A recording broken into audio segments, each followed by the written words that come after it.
بسم اللہ الرحمن الرحیم۔ تو بریک سے پہلے سوال کا جواب دے رہا تھا اور یہ سوال ہوا کہ نبی پاک صلی اللہ علیہ وسلم کا نام جس وقت عرض کیا جاتا ہے تو اس وقت ہم صلی اللہ علیہ وسلم ان کے آپ صلی اللہ علیہ وسلم کے نام کے بعد عرض کرتے ہیں۔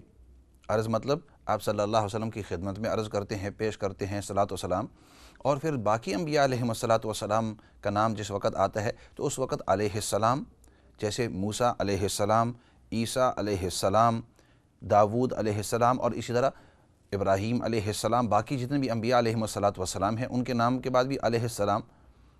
تو یہ کیا وجہ ہے؟ تو اس کی وجہ میں عرض کر رہا تھا، بات ادھر سے شروع کی تھی کہ سب سے پہلے کہ نبی پاک صلی اللہ علیہ وسلم کے ارشاد ہے، فرمایا البخیل الذی من ذکرت عندہ فلم یصلی علی، کہ بخیل ہے وہ شخص کہ جس کے سامنے میرا نام کا تذکرہ کیا جائے پھر بھی میرے اوپر وہ سلام نہ بھیجے، فلم یصلی علی، پھر بھی میرے اوپر وہ درود نہ بھیجے، وہ میرے اوپر درود نہ بھیجے، صلاۃ نہ بھیجے۔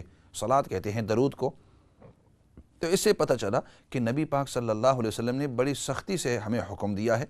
ایک تو یہ، اس سے پھر ایک قدم آگے اگر ہم قرآن کریم کے اندر دیکھتے ہیں تو اللہ رب العزت کا ارشاد ہے، اعوذ باللہ من الشیطان الرجیم، بسم اللہ الرحمن الرحیم، ان اللہ وملائکتہ یصلون علی النبی یا ایہا الذین آمنوا صلوا علیہ وسلموا تسلیما، کہ بے شک اللہ اور اس کے فرشتے نبی پاک صلی اللہ علیہ وسلم کے اوپر سلام بھیجتے ہیں، صلاۃ و سلام بھیجتے ہیں۔ صلاۃ کا مطلب درود بھیجتے ہیں۔ ان اللہ و ملائکتہ یصلون، درود بھیجتے ہیں، درود بھیجتے ہیں، صلاۃ بھیجتے ہیں نبی پاک صلی اللہ علیہ وسلم کے اوپر۔ تو اللہ رب العزت خود ارشاد فرماتے ہیں کہ اللہ اور اس کے فرشتے نبی پاک صلی اللہ علیہ وسلم کے اوپر درود بھیجتے ہیں، صلاۃ بھیجتے ہیں۔ یا ایہا الذین آمنو، اے ایمان والو تم بھی درود بھی بھیجو، سلام بھی بھیجو۔ یا ایہا الذین آمنو صلو علیہ، صلو علیہ، تم بھی درود بھیجو ان کے اوپر، نبی پاک صلی اللہ علیہ وسلم کے اوپر، وسلموا تسلیما، اور بہت سا سلام بھی بھیجو۔ تو اس آیت سے پتہ چلا کہ اللہ رب العزت حکم دے رہے ہیں، اللہ رب العزت حکم دے رہے ہیں کہ نبی پاک صلی اللہ علیہ وسلم کے اوپر دونوں کام کرو، ایک تو درود بھی بھیجو اور ایک ہے سلام بھی بھیجو۔ دو باتیں ہو گئی۔ اور دوسری حدیث سے ہمیں پتہ چلا کہ جو شخص اس طرح نہیں کرتا تو وہ گویا وہ بخیل ہے، کہ جو نبی پاک صلی اللہ علیہ وسلم کے اوپر درود نہیں بھیجتا۔ تو ایک طرف سے اللہ کی طرف سے حکم ہے کہ آپ کو کرنا ہی ہے، یہ میری طرف سے حکم ہے، گویا اللہ کی طرف سے حکم ہے، اور اللہ رب العزت نے تمہیداً بتلا دیا کہ یہ اتنا زبردست حکم اس لیے کہ میں اور میرے فرشتے بھی کرتے ہیں۔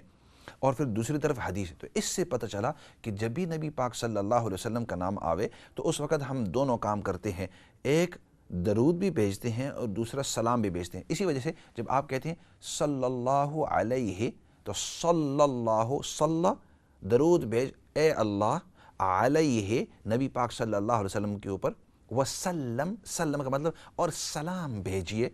تو آپ اللہ رب العزت سے دونوں چیزیں مانگتے ہیں، اور یہ خاصیت ہے نبی پاک صلی اللہ علیہ وسلم کی کہ یہ دونوں کام، یعنی درود بھی بھیجنا اور سلام بھی بھیجنا، یہ دونوں خاصیت ہے نبی پاک صلی اللہ علیہ وسلم کی۔ باقی انبیاء علیہم الصلاۃ والسلام ان کے اوپر سلام کا صرف حکم ہے، کم از کم سلام احتراماً۔ اگر آپ ان کے حق کے اندر درود بھیجتے ہیں تو فبیہا، بہت اچھا، لیکن اگر درود نہیں بھیجتے تو چونکہ امام الانبیاء علیہم الصلاۃ والسلام ہیں، ان کی خاص خاصیت ہے، اور تمام انبیاء میں درجہ بلند تر ہے، سب سے اونچا درجہ ہے، اس لیے ان کے ساتھ خاصیتیں بھی اور ہیں۔ بعد از خدا تو یہ قصہ مختصر، اللہ کے بعد پورے مخلوق میں مختصر قصہ یہ ہے کہ نبی پاک صلی اللہ علیہ وسلم کا مرتبہ ہے۔ تو اس مرتبے کی وجہ سے، اس تعلق کی وجہ سے، اس بلندی کی وجہ سے نبی پاک صلی اللہ علیہ وسلم کے لیے حکم ہے کہ دونوں چیزیں کرو، درود، صلاح اور سلام دونوں بھیجو۔ باقی انبیاء علیہ الصلاۃ والسلام کے بارے میں احتراماً یہ ہے کہ کم از کم سلام تو بھیج دو۔ تو اس لیے جب آپ عرض کرتے ہیں کہ موسیٰ علیہ السلام، علیہ ان کے اوپر ہو، السلام ان کے اوپر سلام ہو، داود علیہ، علیہ عربی کے اندر کا مطلب ان کے اوپر السلام علیہ السلام، ان کے اوپر سلام ہو، ابراہیم علیہ السلام، نوح علیہ السلام، ان کے اوپر سلام ہو، تو ان کے اوپر کم از کم اتنا ہے۔ اگر اس سے زیادہ آپ کہنا چاہتے ہیں ان کے لیے بھی، باقی انبیاء علیہ السلام کے لیے بھی درود بھیجنا چاہتے ہیں، بھیج سکتے ہیں۔ ان کے بارے میں بھی اگر آپ صلی اللہ علیہ وسلم کہنا چاہتے ہیں، بالکل آپ کہہ سکتے ہیں، کوئی اس کے اندر ممانعت نہیں ہے۔ بلکہ بعض احادیث کے اندر جب راوی کہتے ہیں تو اس وقت انبیاء علیہ السلام کے نام کے بعد، لیکن ایک قسم کی خاصیت ہو گئی ہے یہ صلی اللہ علیہ وسلم کی، نبی پاک صلی اللہ علیہ وسلم کے ساتھ، اگر کسی اور نبی کے اوپر آپ درود بھیجنا چاہتے ہیں تو آپ درود بھیج سکتے ہیں، لیکن نبی پاک صلی اللہ علیہ وسلم کے احتراماً دونوں چیزیں آپ صلی اللہ علیہ وسلم کے حق کے اندر ہوں گی، درود بھی ہوگا اور سلام بھی ہوگا۔ اگلے سوال کی طرف جاتے ہیں، تو یہ تفصیلی اس لیے میں نے عرض کیا تھا کیونکہ یہ سوال ایسا ہے کہ عام طور پر یہ سوال پوچھا نہیں جاتا، تو اس لیے اس کی تفصیل عرض کی تھی۔ اس کے بعد آپ نے سوال کیا تھا اولڈم سے کہ عورتوں اور مردوں کی نماز کے درمیان جو فروق ہیں، فرق ہیں، وہ کیا ہیں؟ تو مختصر انداز کے اندر عرض کرتے جاؤں، ویسے تفصیل کا وقت نہیں ہوتا، اور تفصیل آپ کو اکثر لوگوں کو پتہ ہی ہوتی ہے کہ جب پاکی پلیتی کے اندر تو یہ ہے کہ وضو کا جو انداز ہے مردوں کا بھی وہی انداز ہوگا وضو کا، استنجے کا، اور اسی طرح عورتوں کا بھی پاکی پلیتی کے اندر۔ کپڑوں کے اندر ہاں اتنا فرق ہے کہ جو سطر ہے، جس کا ڈھانکنا ضروری ہے، مردوں اور عورتوں میں اس کا فرق ہے، اور وہ تو ظاہری بات ہے۔ باقی نماز کے اندر فرق کہ عورتیں جو ہیں ان کے پورے نماز کے اندر جو فروق ہیں اس کا خلاصہ یہ ہے کہ ان کا سطر باقی رہے، وہ ڈھانپ کر پڑھیں اور اپنے بدن کا زیادہ اظہار نہ کریں، اور مردوں کے اندر یہ ہے کہ وہ اظہار کر سکتے ہیں۔ تو فار ایگزامپل چند عرض کرتے جاتا ہوں کہ مرد جو ہیں وہ اپنے ہاتھ اٹھائیں گے اور اپنے ہاتھ کانوں تک اٹھاتے ہیں، عورتیں جو ہیں وہ کاندھوں تک اٹھاتی ہیں۔ اسی طرح مرد جو ہیں وہ اپنے ہاتھ نیچے باندھتے ہیں، ناف کے اوپر اور ناف کے نیچے، اور عورتوں کو حکم ہے کہ وہ اپنی چھاتی کے اوپر۔ لیکن اس میں یہ ہے کہ اگر عورتوں نے بالفرض اگر اپنے ہاتھ نیچے کر دیے اور مردوں نے اگر اپنے ہاتھ تھوڑے سے اونچے کر دیے، اس میں آپ کی نماز کے اوپر کوئی فرق نہیں پڑتا، بہتر طریقہ ہے۔ اسی وجہ سے بعض جو فقہ کے اندر ہوتا ہے کہ ان کے اندر دوسرے مذاہب کے اندر کہ وہ اونچا ہاتھ رکھتے ہیں، وہ بھی اپنی جگہ پر ٹھیک ہیں۔ اس کے علاوہ جب رکوع کے اندر جائیں گے تو مردوں کو حکم ہے کہ وہ ٹاٹ کر رہیں اور اپنے جو جسم ہے، وہ اپنا جو کمر ہے وہ بالکل سیدھے رکھیں، اپنے ٹانگیں، اور عورتوں کو حکم ہے کہ ذرا سمیٹ کر رہیں۔ اسی طرح سجدے کے اندر مردوں کو کھل کر حکم ہے اور عورتوں کو یہ ہے کہ وہ سمیٹ کر رہیں، اور اسی طرح جب قاعدے کے اوپر بیٹھتے ہیں تو مردوں کو حکم ہے کہ اپنے پاؤں کو کھڑا رکھیں اور اس انداز کے اندر نصب ہو کر بیٹھیں، اور عورتوں کو حکم ہے کہ تورک یعنی سائڈ بھی اپنے قدم ہیں اس کو نکال کر اس انداز کے اندر بیٹھیں۔ اب سوال یہ ہوتا ہے کہ یہ فرق کس طرح؟ یہ احادیث کے اندر ہم دیکھتے ہیں کہ نبی پاک صلی اللہ علیہ وسلم نے مردوں کو اس انداز کے اندر سکھایا، اور سیدنا عائشہ صدیقہ رضی اللہ تعالیٰ عنہا کی جب ہم نماز دیکھتے ہیں تو اس سے پتہ چلتا ہے کہ عورتوں کی نماز کا یہ انداز سکھایا ہے۔ تو کیونکہ عام طور پر یہ آخری بات اس لیے میں نے عرض کی کہ عام طور پر پوچھتے ہیں کہ اس کی دلیل کدھر ہے، تو اس کی دلیل یہ ہے کہ ہم جب سیدنا عائشہ صدیقہ کی روایات دیکھتے ہیں نماز کے اندر تو یہ فرق جو ہے یہ ہم دیکھتے ہیں۔ ایسے کرتے ہیں چند کالوں کی طرف جاتے ہیں۔ باقی آپ نے پوچھا کھانسی کے بارے میں، تو اس کے لیے تو کوئی خاص ورد میرے پاس ہے نہیں، صرف اتنا ہے کہ جو بہتر ہوتا ہے کہ انسان گرم پانی کے اندر شہد کو اچھی طرح بھگول لے اور اس کو شہد کو استعمال کرے۔ بعض لوگ کہتے ہیں گڑ کو بھی استعمال کرو، بعض کہتے ہیں نمکین پانی لو وغیرہ، وہ تو جو یہ اطباء ہوتے ہیں وہ آپ کو بتائیں گے، لیکن شہد جو ہے یہ مجرب عمل ہے، اور شہد کو تو اللہ رب العزت نے خود ارشاد فرمایا ہے کہ شفاء للناس، کہ شہد کے اندر اللہ رب العزت نے شہد کے اندر اللہ رب العزت نے بڑی شفا رکھی ہوئی ہے۔ صرف اتنا ہے کہ کس انداز کے اندر اور کس مقدار کے اندر، دو چیزیں ہیں، کس انداز میں کتنی مرتبہ دن میں، اور کس انداز میں اور کتنی مقدار میں انسان پیوے تو انسان کے جسم کی بہت ساری جو بیماریاں ہیں اس سے ختم ہو جاتی ہیں۔ کافی عرصہ پہلے اس کو میں نے کافی اسٹڈی کیا ہوا تھا کہ شہد کے اندر اللہ رب العزت نے کس انداز میں اینٹی ڈوٹس رکھے ہوئے ہیں، لیکن وہ کسی اور موقع کا انشاءاللہ سوال ہے۔ ایسے کرتے ہیں اب سوال کی طرف جاتے ہیں۔ السلام علیکم ورحمۃ اللہ وبرکاتہ۔ السلام علیکم مولوی صاحب، مفتی صاحب کیا حال ہے آپ کے؟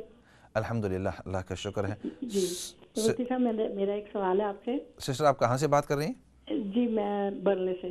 برلے سے، ٹھیک ہے، برلے سے جی۔ اچھا مفتی صاحب یہ ہے کہ جو یہ آنکھ پڑکتی ہے اس کے متعلق اسلام میں کیا ہے؟ یعنی آنچ جب جھپکتی ہے، جی ہاں، جی آپ کا مطلب دائیں آنکھ یا بائیں آنکھ، لوگ کہتے ہیں کہ کوئی تو کہتے ہیں یہ کوئی نفس کی وجہ سے ہوتا ہے، ڈاکٹر تو یہ کہتے ہیں، لیکن اس کا کیا ہے یہ؟ ٹھیک ہے انشاءاللہ آپ دیکھتے رہیں، اس سوال کا انشاءاللہ ضرور جواب میں دوں گا۔ اچھا ایک اور میرا سوال ہے، جی مطلب کہ میری عمر اب کافی ہے، مطلب کہ میں، لیکن یہ ہے کہ میں وضو تو کر لیتی ہوں، لیکن مجھے پاؤں دھونے میں نا، مجھے ایک تو سانس کا مسئلہ ہے، ایک مجھے چکر آتے ہیں، تو اس کا یہ ہے کہ میں پاؤں دھونے کا مجھے بڑا مسئلہ ہے، تو اگر میں اس پر وہ تیمم کی طرح کر لوں تو جائز ہے کہ نہیں؟ آپ کا مطلب پاؤں کو کیا مطلب کیا تکلیف ہوتی ہے یہ آپ؟ پاؤں کو تکلیف نہیں ہے، میں بات جو نا ٹب بات جو نا اونچا ہے اور سنک میں بھی نہیں دھو سکتے، تو مجھے گرنے کا خطرہ ہوتا ہے کہ میں گر نہ جاؤں، مجھے چکر آتے ہیں۔ تو بہتر یہ ہے کہ آپ چھوٹا سا سٹول رکھ لیں اور نیچے وہ جو جی وہ ٹب، تو اسٹول باتھ میں اب رکھ کے کچھ گزارا میں کرتی ہوں، لیکن اس میں بھی مجھے خطرہ لگتا ہے میں سلپ نہ ہو جاؤں، تو نہیں اگلی بات میں عرض جیسے تیمم کرتے ہیں اس طرح ہم نہیں کر سکتے پاؤں کو؟ نہیں جی نہیں کر سکتے، نہیں نہیں اس طرح اس طرح نہیں کر سکتے۔ جی ٹھیک ہے انشاءاللہ اگلے سوال کی ٹھیک ہے، طرف، آپ مجھے بتا رہے ہیں آنکھ کے بارے میں ضرور بتلاؤں گا۔ اگلے سوال کی طرف جاتے ہیں۔ السلام علیکم ورحمۃ اللہ وبرکاتہ۔ وعلیکم السلام ورحمۃ اللہ وبرکاتہ۔ جی سسٹر آپ کہاں سے بات کر رہے ہیں؟ جی میں برمنگھم سے بات کر رہی ہوں، میں نے پوچھنا تھا کہ جو کار ایکسیڈنٹ ہو جاتا ہے روڈ پر، کسی کی گاڑی کے ساتھ لگ سکتے ہیں، میں آپ سے میں سوال کر سکتی ہوں یا کہ ہولڈ کروں؟ نہیں میں آپ کی بات سن رہا ہوں، آپ سوال کرتے رہو۔ جی جی جو کار ایکسیڈنٹ ہوتا ہے روڈ پر، کسی کی گاڑی کے ساتھ لگ کر کوئی ٹانگ ٹوٹ گئی ہے، تو جو یہ کلیم کرتے ہیں، یہ کلیم کرنا جائز ہے یا کہ نہیں؟ چلو ٹھیک ہے، اچھا سوال آپ نے کیا، آپ دیکھتے رہیں انشاءاللہ میں ضرور اس کا جواب دوں گا انشاءاللہ۔ جزاک اللہ، السلام علیکم۔ وعلیکم السلام ورحمۃ اللہ وبرکاتہ۔ اگلی کال کی طرف جاتے ہیں۔ السلام علیکم ورحمۃ اللہ وبرکاتہ۔ وعلیکم السلام مولانا صاحب۔ جی سسٹر آپ کہاں سے بات کر رہے ہیں؟ لیسٹر سے۔ ٹھیک ہے بات کریں۔ جی وہ پوچھنا تھا مولانا صاحب، ہم لوگ بلڈ ٹیسٹ لے سکتے ہیں if you are fasting؟ آپ کی آواز پوری نہیں آئی، کیا کہہ رہے تھے؟ Like if you are fasting, can you go and have a blood test? Oh right, okay.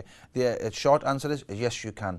It doesn't, as long as you don't take out so much blood that it affects you. اتنا خون نہ نکالو کہ آپ کے روزے کو اثر پڑے، مطلب آپ کو بہت زیادہ کمزوری ہو جاوے، لیکن ویسے خون نکالنے سے روزے کے اوپر کوئی اثر نہیں پڑتا، آپ کا روزہ بالکل نہیں ٹوٹتا اس سے، آپ خون بالکل نکال سکتے ہیں۔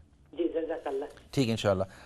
اچھا اس سے پہلے ایک دو سوالات ہوئے تھے اور کوشش کریں گے ان سوالات کے جواب دیتے ہیں۔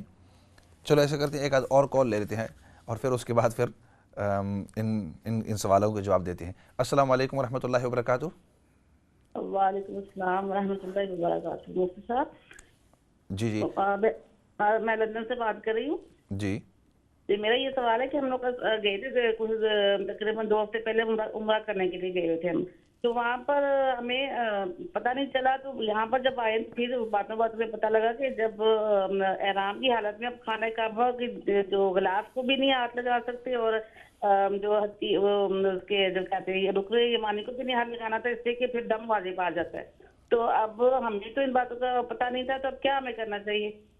اچھا ٹھیک ہے، چلو آپ انتظار کرو، ضرور اس سوال کا بھی جواب دیں گے انشاءاللہ۔ ٹھیک ہے انشاءاللہ۔ اگلی کال کی طرف جاتے ہیں۔ السلام علیکم ورحمۃ اللہ وبرکاتہ۔ وعلیکم السلام۔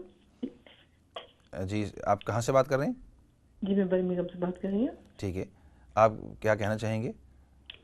جی میرا پیغام میں یہ سوال ہے کہ قرآن پاک کی جو صورتیں ہیں زبانی جیسے ہم پڑھتے ہیں، تو کیا ہم وضو کے بغیر پڑھ سکتے ہیں؟ یعنی زبانی آپ پوچھ رہے ہیں کہ بغیر ہاتھ قرآن کے ہاتھ لگائے ہوئے؟ جی بغیر ہاتھ لگائے ہوئے، جیسے سورۃ اخلاص وغیرہ ہے تو ہم زبانی پڑھ رہے ہیں۔ بالکل آپ پڑھ سکتے ہیں، اس میں کسی قسم کا مذائقہ نہیں ہے۔ بہتر تو یہ ہے کہ انسان جب بھی قرآن کریم کو پڑھے تو اس وقت احتراماً انسان وضو کے اندر ہو، لیکن اگر آپ وضو کے اندر نہیں ہیں اور ویسے آپ پڑھنا چاہتے ہیں اور قرآن کریم کو ہاتھ نہیں لگا رہے، قرآن کریم کے الفاظ کو ہاتھ نہیں لگا رہے، یہ قرآن کریم کو ہاتھ نہیں لگا رہے، تو اس وقت آپ بالکل پڑھ سکتے ہیں۔ اور اس کی مثال ابھی جو ہے فی الحال قرآن کریم میرے ہاتھ میں نہیں ہے، لیکن اگر میں وضو کے اندر نہیں ہوں اور میں سورۃ اخلاص کو پڑھنا چاہتا ہوں، سورۃ یاسین کو پڑھنا چاہتا ہوں، بالکل پڑھ سکتا ہوں، اس میں کسی قسم کا مذائقہ نہیں ہے۔ میرا دوسرا سوال یہ ہے استخارے کے بارے میں۔ ٹھیک ہے. استخارہ جیسے کرتے ہیں، یہ اس کا کون کون سا طریقہ ہے، کیا آپ بتا سکتے ہیں پلیز؟ اور یہ استخارے کے بعد کس طرح انسان جو ہے وہ جواب اس کا ملتا ہے، کس طرح پتہ چلتا ہے، کوئی خواب وغیرہ یا کوئی کیا طریقہ کار ہے اس کا؟ ٹھیک ہے انشاءاللہ ایسے کریں گے کہ وقت ملے گا تو ضرور اس کے بارے میں ضرور عرض کروں گا انشاءاللہ. ٹھیک ہے. اگلی لاسٹ کال کی طرف جاتے ہیں. آخری کال. السلام علیکم ورحمۃ اللہ وبرکاتہ. ایسے لگتا ہے کہ وہ کال ڈراپ ہو گئی ہے، تو میں ایسے کروں گا، ان سوالوں کے جو جواب ہیں وہ اب جواب دیتا رہوں گا. اس سے پہلے ایک سوال ہوا تھا کہ غالباً وہ دوسرے صفحے کے اوپر میرا سوال رہ گیا ہے. وہ سوال یہ ہوا تھا کہ اگر ہمارے انفنسی کے اندر، بچپن کے اندر کچھ بچے جو ہیں وہ دنیا سے رخصت ہو جائیں تو آیا ان کی ملاقات ہوتی ہے اپنے والدین کے ساتھ یا نہیں؟ تو اس کے بارے میں آتا ہے کہ ضرور، کیوں کہ حدیث پاک میں آتا ہے کہ جب دنیا سے کوئی شخص فوت ہو جاوے اور وہ دنیا سے جب چلا جاتا ہے، اس کی روح چلی جاتی ہے اور اس سے جب سوالات قبر کے جوابات ختم ہو جاتے ہیں، ظاہری بات ہے کہ جو ہی قبر کے اندر انسان جاتا ہے، قبر کے اندر جاتے ہوئے حدیث پاک میں آتا ہے، نبی کریم صلی اللہ علیہ وسلم کا ارشاد ہے جس کا مفہوم ہے کہ جب انسان کو دفن کیا جاتا ہے اور دفن کرنے کے بعد جو لوگ ہیں وہ سب چلے جاتے ہیں اور آخری آدمی میں 40 گز تک، 40 ہاتھ تک دور چلا جاتا ہے، مطلب سب وہاں سے دور چلے جاتے ہیں، تو اس وقت 2 فرشتے آتے ہیں اور دونوں فرشتے جو ہیں اس سے سوالات کرتے ہیں، من ربک ما دینک وما تقول فی ھذا الرجل، آپ کا رب کون ہے، آپ کا دین کیا ہے، اور آپ اس شخصیت کے بارے میں، یعنی نبی پاک صلی اللہ علیہ وسلم کے بارے میں کیا کہتے ہیں. یہ ہر شخص کو سوالات ہوتے ہیں.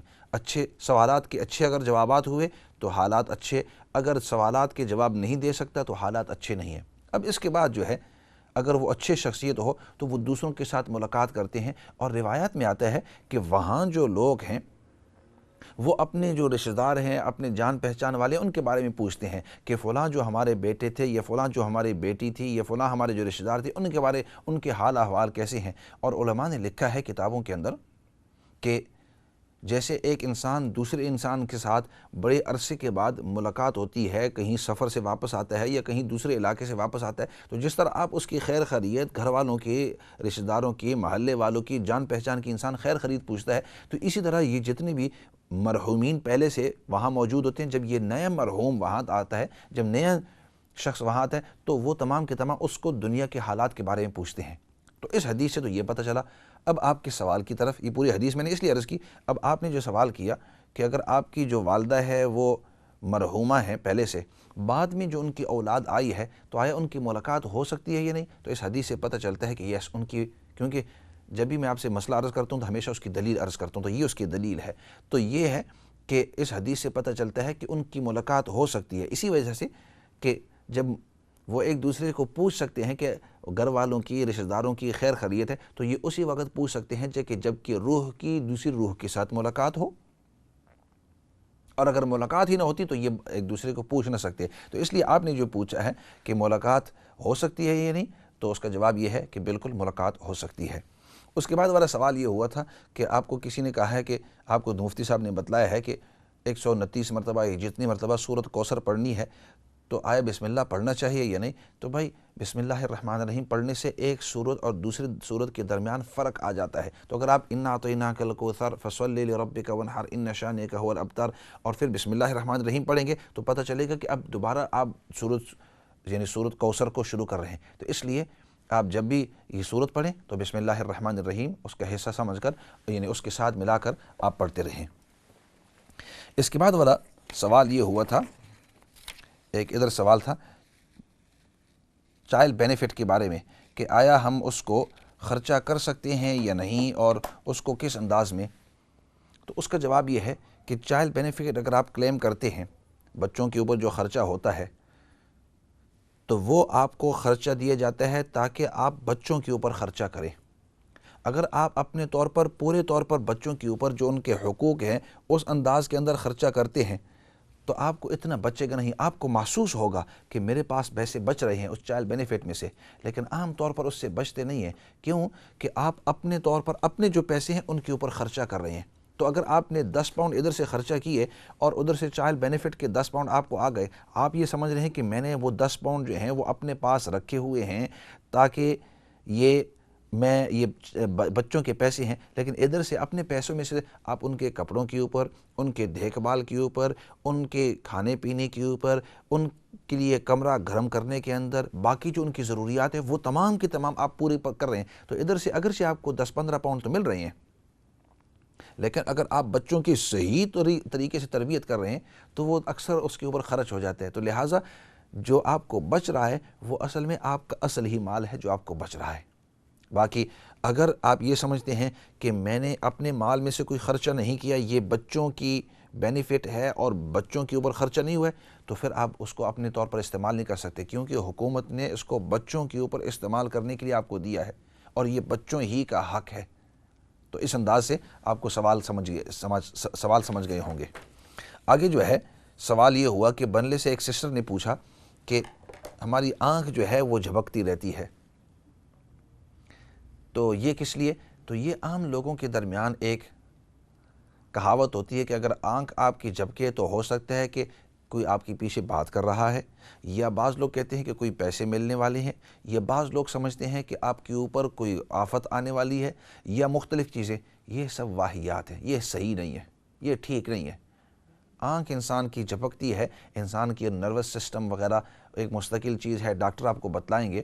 تو وہ انسان کی جسمانی چیز کی وجہ سے اس کا دین کے ساتھ کوئی تعلق نہیں ہے. بعض لوگ یہ سمجھتے ہیں کہ اگر لیفٹ آنکھ یعنی بائیں آنکھ اگر وہ جھپکے تو کوئی بری چیز ہوگی، اور اگر دائیں آنکھ رائٹ ہینڈ سائڈ والی یہ جھپکے تو لوگ سمجھتے ہیں کہ یہ کوئی اچھی چیز ہونے والی ہے یا کوئی مجھے یاد کر رہا ہے. یا بعض لوگ سمجھتے ہیں کہ اگر ہماری ہتھیلی کے اوپر اس طرح خارش آوے، if we begin to scratch our hand، تو پھر اس طرح لگتا ہے کہ کوئی پیسے آنے والے. یہ سب ویسی چیزیں ہیں، دین کا اس کے ساتھ سمجھداری کا کوئی تعلق نہیں ہے، ویسی واہیات ہیں. لوگوں نے اس طرح بات شروع کی ہے.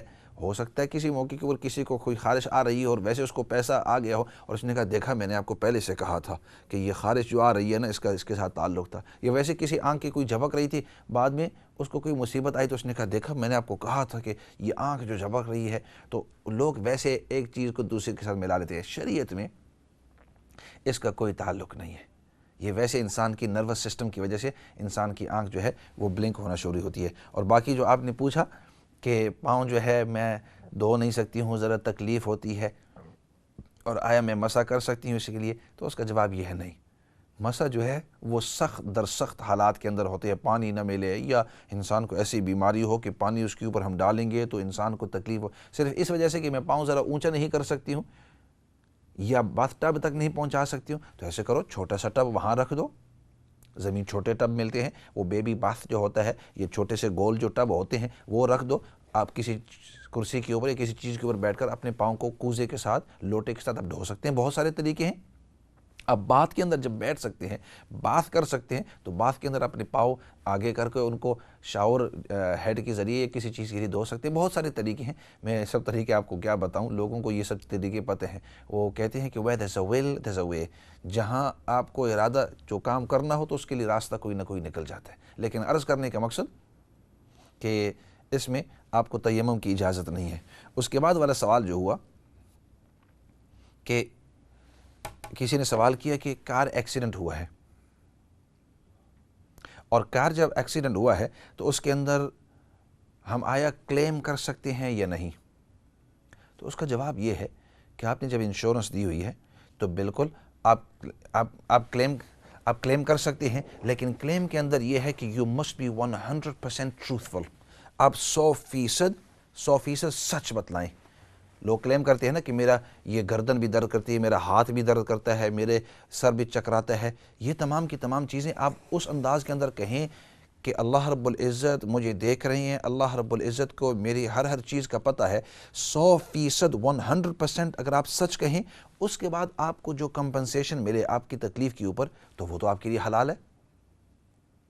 لیکن اگر آپ نے جھوٹ بولا اور خاموخواہ جھوٹی رپورٹیں آپ نے لگائی ہیں اور لکھائی ہیں، تو اس جھوٹ کے اوپر جو کچھ بھی آپ کو ملے گا وہ گناہ ہوگا، حرام ہوگا. آپ کو اس کا حق نہیں ہے لینے کا، اور جس سے آپ لے رہے ہیں تو وہ آپ اس کے اوپر ظلم کر رہے ہیں، جو ہمارا موضوع تھا آج، اور انشاءاللہ کسی اور جو قسط ہے اس میں عرض کریں گے کہ انسانوں کے حقوق کے اندر ظلم کرنا بہت بڑا گناہ ہے۔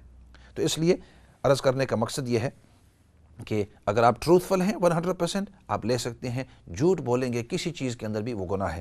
اور آخری مختصر سوال وہ کعبۃ اللہ کے بارے میں، تو وہاں اگر آپ کے اوپر عطر وطر لگ گئی ہے طواف کے دوران آپ کے احرام کے اندر، تو اس کی وجہ سے آپ کے اوپر دم لازم ہوگا۔ اور باقی جو آپ نے استخارہ کے بارے میں پوچھا ہے، وقت مختصر ہے، کسی اور موقع کے اوپر انشاءاللہ پوری تفصیل سے اس استخارے کا طریقہ بتلائیں گے۔ اسی کے ساتھ اپنے اس پروگرام کو ختم کرتے ہیں۔ دعا ہے کہ اللہ رب العزت ہم سب کو دین کی سمجھ نصیب فرماوے، دین پر استقامت نصیب فرماوے۔ سب سے بڑی بات یہ ہے کہ اللہ رب العزت ہم سب کو اپنی رضامندی نصیب فرمائے۔ والسلام علیکم ورحمۃ اللہ وبرکاتہ۔ اسی پر اپنے پروگرام کو ختم کرتے ہیں۔ انشاءاللہ دیکھتے رہیے ہر منڈے اور ٹیوزڈے اس پروگرام کو۔